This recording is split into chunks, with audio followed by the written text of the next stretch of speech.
एक छोटा सा गांव था, वहां पर एक आदमी पहाड़ पर पत्थर तोड़ने का काम करता था। उसको अपनी जिंदगी से कोई गिला शिकवा नहीं था। पूरा दिन वो काम करता, मेहनत करता, दिन के एंड में जो थोड़ा बहुत पैसा मिलता वो जा करके अपने परिवार के साथ में थोड़ा सा टाइम स्पेंड करता और चैन से सो जाता।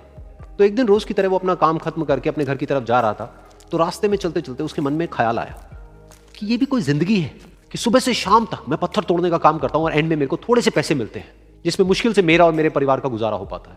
काश कुछ ऐसा हो जाए कि कहीं से मुझे कोई ऐसी शक्ति मिल जाए कि जो भी मैं चाहता हूं वो सच हो जाए।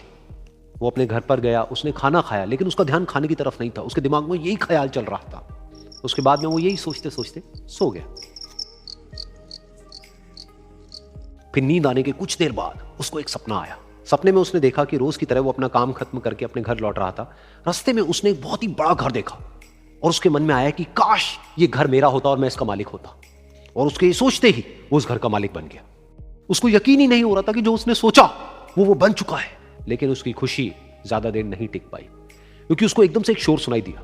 उसने अपने घर के बाहर देखा कि एक बहुत बड़ी रैली निकल रही है, जिसमें बीचों बीच एक पॉलिटिशियन है जो ऐसे ऐसे हाथ हिला रहा है। और वहां पर जितने भी लोग खड़े थे सब उसके नाम के नारे लगा रहे थे, उसके आगे हाथ जोड़ करके खड़े थे, सब उसको देखने के लिए तड़प रहे थे। तब उसको यह एहसास हुआ कि मैं कितना छोटा हूं उसके आगे। और फिर उसके अंदर से एक ख्याल उठा कि काश मैं ये पॉलिटिशियन होता और मेरे पास भी इतनी ही पावर होती जितनी कि इसके पास में है। बस उसका इतना सा सोचने की देर थी, वो पॉलिटिशियन बन गया। उसकी खुशी का ठिकाना नहीं था, क्योंकि उसके आसपास में हजारों लोगों की भीड़ थी और सब उसको देखने के लिए तरस रहे थे, तड़प रहे थे। लेकिन उसकी ये खुशी भी ज्यादा देर नहीं टिक पाई। धूप बहुत ही तेज थी और उस पॉलिटिशियन को आदत नहीं थी इतनी गर्मी में रहने की। तो उस धूप की वजह से उसको चक्कर आ गए और वो बेहोश होकर के गिर गया। फिर उसको एहसास हुआ कि ये पॉलिटिशियन सबसे ताकतवर नहीं है, ये जो सूरज है ये सबसे ताकतवर है। और उसके मन में आया कि काश मैं ये सूरज बन जाऊं तो मेरे आगे कोई नहीं टिक पाएगा। और उसका इतना सा सोचने की देर थी और वो सूरज बन गया। और वो खुशी से पागल हो गया, क्योंकि पूरी दुनिया को वो ही रोशन कर रहा था और पूरी दुनिया में ऐसा कोई नहीं था जो कि उसकी रोशनी को रोक सके। लेकिन उसकी ये खुशी भी ज्यादा देर टिक नहीं पाई, क्योंकि कुछ ही देर बाद आसमान में कुछ काले बादल आए जिन्होंने कि उस सूरज की रोशनी को रोक दिया। फिर उसको यह एहसास हुआ कि इस दुनिया में ऐसा भी कोई है जिसमें दम है उसकी रोशनी को रोकने का। और उसके मन में एक ख्याल उठा कि काश मैं वो बादल बन जाऊं। और वो बादल बन गया और आसमान में उड़ने लगा। उसको ऐसा लगा कि मैं आसमान में उड़ रहा हूं और अब मैं जहां चाहे वहां जा सकता हूं। लेकिन कुछ देर बाद वहां पर एक बहुत तेज हवा का झोंका आया जो कि उन बादलों को उड़ा करके ले गया। अब फिर उसे ये समझ आया कि ये जो बादल हैं वो सूरज की रोशनी को तो रोक सकते हैं, लेकिन हवा को नहीं रोक सकते। ये हवा उनको बहा करके ले जाती है।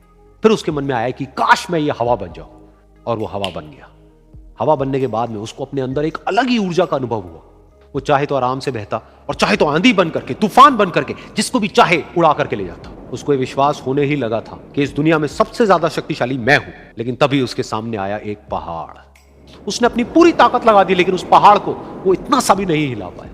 तब उसको यह एहसास हुआ कि इस दुनिया में कोई है जो हवा से भी ज्यादा शक्तिशाली है, जिसमें दम है उस हवा को रोकने का। फिर उसके मन में आया कि काश मैं ये पहाड़ होता, और वो पहाड़ बन गया। लेकिन हर बार की तरह इस बार भी उसकी खुशी ज्यादा देर तक नहीं टिक पाई। उसको एक जानी पहचानी सी आवाज सुनाई दी और साथ ही साथ उसको दर्द होने लगा, जैसे कि कोई है जो उसको तोड़ रहा है, उसको मार रहा है। तो दर्द से वो चीखने लगा और उसके मन में आया कि काश मैं वो बन जाऊं क्योंकि इस पहाड़ को तोड़ने का दम रखता है। लेकिन इस बार उसकी ये ख्वाहिश पूरी नहीं हुई। वो रोने लगा, चीखने लगा, चिल्लाने लगा। उसने अपनी पूरी जान लगा दी, लेकिन इस बार वो नहीं बन पाया। उसका दर्द बढ़ता ही चला जा रहा था और दर्द की वजह से एकदम से उसकी नींद खुली और सामने शीशा था। उसने शीशे में देखा और उसको समझ आया कि सपने में मैं वो क्यों नहीं बन पा रहा था जो मैं बनना चाहता था, क्योंकि असलियत में मैं वो ही हूं।